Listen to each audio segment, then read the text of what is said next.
यहाँ गोटे खुशी खबर जे आम अंचल गोटे शास्त्रीय संगीत प्रतियोगिता आम ये कॉलेजर अध्यापक देवेंद्र मिश्र और अन्य मैंने एमती सहयोग ये गोटे उद्यम कर विभिन्न कैटेगरी जो शास्त्रीय संगीत अच्छे वोकाल हो इंस्ट्रूमेंटल हो विभिन्न कैटेगरी जो प्रतियोगिता आज कर बहु प्रतियोगी भाग नहीं ये जाजपुर ठूँ आरंभ कर पाखाक अंचल सब लोक आस ये नुआ धरणर कथा आम शुणु कि आज देखिलु आम अंचल गोटे भल शुभारंभ हो यार तेणु आगामी दिन प्रोत्साहन पाऊ आम समस्त को सहयोग करवा ये म्यूजिक क्षेत्र में निजुक्तिर सुजोग अच्छे जो भल गाइबे जो मान भल प्रतिभा अच्छी भल गाईपर ऊपर को जापर से रोजगार करें एमती गोटे क्षेत्र यहाँ ये अवहेलित रही यार विकास पर समस्त यत्नवान हवा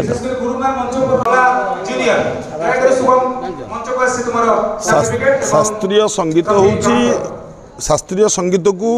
निश्चित भाव में मान्यता मिली शास्त्रीय संगीत सबुठ उन्नत तापर सबुठ बड़ जिनस है जो जगार बरपदा ये जगार आमर जो कॉलेज रे जो फंक्शन टी होती यहाँ गोटे ए अंचल नुह आम मु कहीं भावुँ आम केउझर जिले में एमती के होता ये गोटे भल जिनिस आ द्वारा छोट छोट छुआ मैंने उत्साहित हेबे आ द्वारा छोट छोट छुआ मैंने निश्चय चिंता करेंगे आमे भी यही माध्यम जावाई चेष्टा करें कारण यहाँ गोटे बहुत भल जिनस है आमे आसिक आम निजक निजे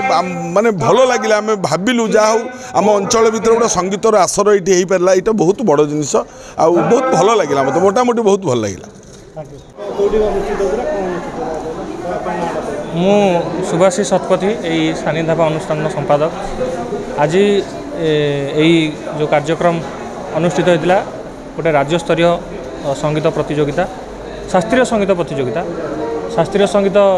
गोटे एमती जिनस जोटा कि यहाँ बोधे आम केउझर जिले में प्रथम थर अनुष्ठित होती जोटा कि आमर मंचासीन अतिथि मैंने समस्ते कहले आपण मैंने शुणिथे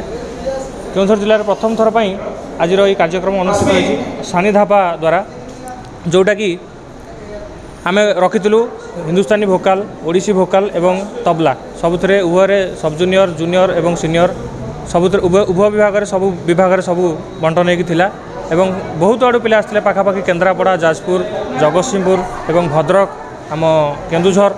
सबू आड़ू पिला आसी जहाँ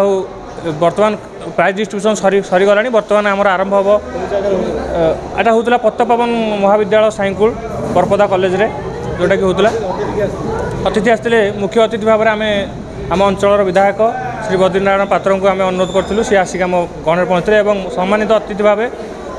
ओडिशार घरे घरे परिचित पंडित जीतू दास सी उपस्थित थे एवं यही कॉलेज प्रिंसिपाल श्री अमूल्य कुमार विश्वाल सार थे एवं आम अनुष्ठान सभापतित्व सभापति श्री देवेंद्र कुमार मिश्र सभापतित्व यह कार्यक्रम होता एवं असिस्टांट इंजीनियर श्री पीताम्बर जेना मुख्य वक्ता भाव में जोगदे समस्त को समस्ते कार्यक्रम को सफल मंडित कर आपण मानक धन्यवाद समस्ते जहाँ आपण मैंने आसिक सहयोग कर समस्त को विशेष भाव धन्यवाद।